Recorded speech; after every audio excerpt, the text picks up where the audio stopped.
Je vais te montrer comment tu peux utiliser la propriété de relation d'ordre de l'intégrale dans un exercice bilan TIBAC. Donc l'exercice est ici. Tu vois, c'est un exo qui mélange les intégrales et les suites numériques. Là, on va traiter juste un extrait pour te montrer comment on va utiliser concrètement cette relation d'ordre pour établir cette inégalité, tu vois. L'inégalité que tu as à la fin, le but derrière, souvent, c'est d'aller chercher une limite de suite. Mais ça, je ne ferai pas la question. Je m'arrêterai juste à l'établissement de cette inégalité. Donc, on travaille avec cette intégrale que tu vois ici.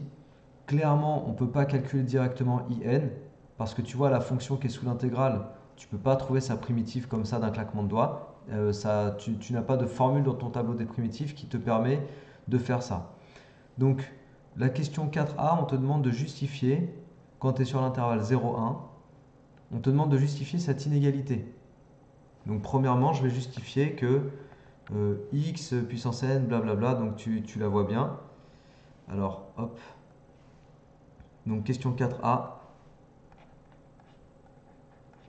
X est dans l'intervalle 0,1. On travaille dans l'intervalle 0,1. Ça veut dire que x est plus petit que 1.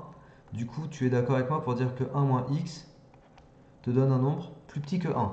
Puisque x est compris entre 0 et 1, par exemple 0,8, si tu fais 1 moins 0,8, tu obtiens quelque chose de plus petit que 1. D'accord? Mais tu obtiens pour autant quelque chose qui sera de toute façon supérieur à 0. Ça va? Donc si tu utilises l'exponentielle, donc exponentielle grand X étant une fonction croissante sur R, tu peux comparer exponentielle 1 moins x et exponentielle 1. Donc là, dans l'exercice, il te rappelle que exponentielle 1, c'est e. C'est le nombre noté petit e. Bon, du coup, on a exponentielle 1 moins x plus petit que exponentielle 1.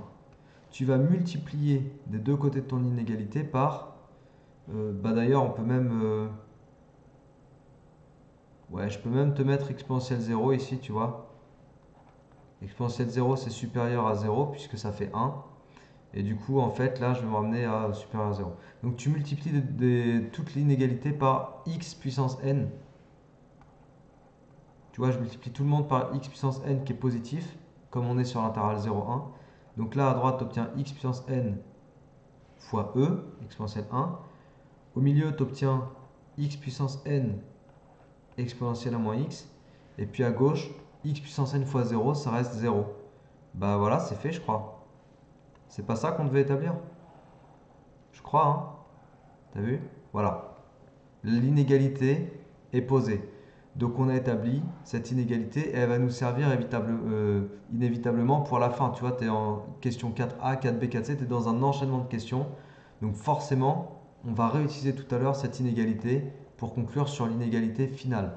Mais là, on va te demander en question B d'aller calculer une intégrale, de justifier ce calcul intégral. Tu le vois? Donc on va faire ça.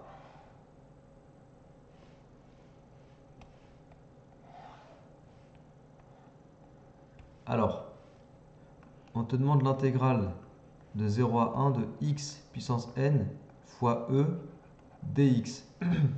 Alors attention ici, ne te trompe pas, e que tu vois ici, c'est pas la fonction exponentielle x, c'est juste le nombre e de 1. Du coup, c'est une constante, et les constantes, par linéarité de l'intégrale, tu peux les sortir de l'intégrale et te ramener à ça. E fois intégrale sur 0,1, il me reste du coup x puissance n dx. Tu es d'accord avec moi? Donc, le nombre e de 1, tu vois, e c'est comme e de 1, c'est une constante, je l'ai sorti de l'intégrale. X puissance n, dans ton tableau des primitives, tu connais les primitives de x puissance n, ce sont toutes les fonctions qui s'écrivent 1 sur n plus 1, x puissance n plus 1, plus constante. Donc nous, on va utiliser en fait la primitive 1 sur n plus 1 fois x puissance n plus 1 pour calculer l'intégrale. On va calculer cette primitive en 1 et en 0 et on va soustraire. Ça me fait donc e fois 1 sur n plus 1 fois 1 puissance n plus 1 moins 1 sur n plus 1 fois 0 puissance n plus 1. Bon, bah ça, forcément, ça fait 0. 1 puissance n plus 1, ça te fait 1.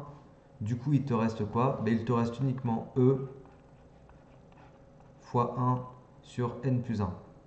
C'est-à-dire E sur n plus 1 et c'est le résultat qui te demandait de justifier. Voilà, donc tu vois ici on t'a fait faire un petit calcul intégral dans cette question. Et là ta calculette elle ne te sert à rien parce que de toute façon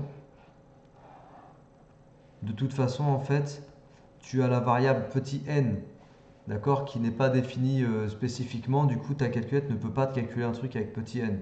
Sauf si tu as une calculette de calcul formel, mais ça c'est interdit au bac, hein, je crois. Donc voilà, on a retrouvé le résultat et ça, fallait que tu le fasses à la main, donc il fallait connaître évidemment cette formule de primitive. Ok? Alors, question suivante, la dernière question. En déduire, donc on a question A, question B, là où on a établi deux résultats intéressants. En déduire l'inégalité portant sur IN. Donc l'inégalité portant sur IN, forcément on va partir de l'inégalité établie à la question 4A, parce que IN, c'est l'intégrale sur 0,1 de cette fonction-là, tu vois, et cette fonction-là, on la retrouve ici, en fait. Du coup, c'est de là dont il faut partir. Donc c'est parti. On sait que, donc on l'a établi, c'est pour ça qu'on le sait, x puissance n exponentielle 1 moins x, c'est plus petit que x puissance n fois e, et c'est plus grand que 0. Du coup, en fait, la relation d'ordre, c'est là qu'elle intervient, la relation d'ordre. Elle te permet de dire quoi, la relation d'ordre? Elle te permet de comparer les intégrales et de conserver l'ordre. Donc en fait, je vais comparer les intégrales de toutes les fonctions là, sur 0,1. Et puis l'intégrale de 0 sur 0,1, ça fait 0 évidemment. Alors l'intégrale de x puissance n exponentielle 1 moins x, bah, c'est in du coup. Et l'intégrale de x puissance n fois e, on l'a établi à la question 4b, c'était e sur n plus 1. C'est uniquement ça.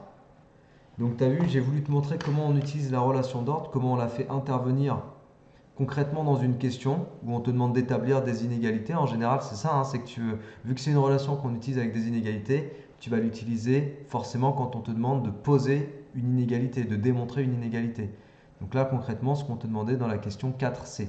Ok, donc ta relation d'ordre, on l'a utilisée sur l'inégalité de la question 4A pour aboutir simplement à l'inégalité de la question 4C. Mais quand on la fait intervenir, on la cite, tu vois, on le dit avec une petite flèche, voilà, j'utilise la relation d'ordre. Ça permet d'agrémenter un peu ta réponse, tu vois. Mais voilà, c'est pas plus compliqué que ça. Concrètement, dans un exercice, ça va ressembler à ce que je viens de te montrer avec ces trois petites questions qui s'enchaînent là, d'accord?